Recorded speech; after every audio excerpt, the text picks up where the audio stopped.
Ինչպես եք դուք ստեղծում ձեր շուրջ ձեր հանգամանքները, անգամ այն ինչ որ չեք ցանկանում։ Այո, հարազատներս։ Այն ինչ որ տեղի է ունենում ձեր շուրջ, տեղի է ունենում միմիայն նրա համար, որ դուք դրա մասին մտածում եք։ Որտեղ ձեր բանական մտքի ուշադրությունն է, որտեղ որ հոսում է ձեր էներգիան, ձեր ուշադրության շնորհիվ, այնտեղ էլ ստանում եք արդյունքը։ Որտեղ հոսում է ձեր ուշադրության էներգիան,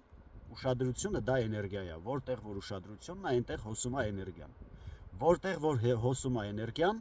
այնտեղ տեղի է ունենում արդյունքը։ Ուրեմն այսպիսի մի բան ասեմ, այն ինչին որ դուք դրսում համարում եք ձեր հանդեպ տեղի ունեցող հիմա պատճառ, այսինքն ինչ որ մի հանգամանք է տեղի ունենում,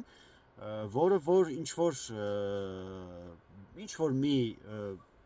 հանգամանքի պատճառ է հանդիսանում ձեր շուրջ։ Դա ոչ թե պատճառ է, հարազատներս, դա հետևանք է։ Տեղի ունենալիքը ձեր շուրջ ոչ թե պատճառ է, որպեսզի դուք տխրեք, չգիտեմ, բանկրոտствա լինեք,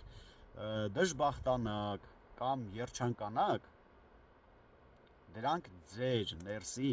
մտքերի ու պատկերացումների ու հավատի ու ակնկալիքների հետևանքներն են։ Պատճառը բխում է ձեր ներսից։ Միտք, էմոցիա, գործողություն։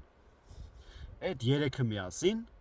կոչվում է պատճառ-հետևանքային պրոցես։ Պատճառ-հետևանքային պրոցես։ Պատճառը ներսում է, հետևանքը դրսում է։ Այս տիեզերքը, այս մոլորակը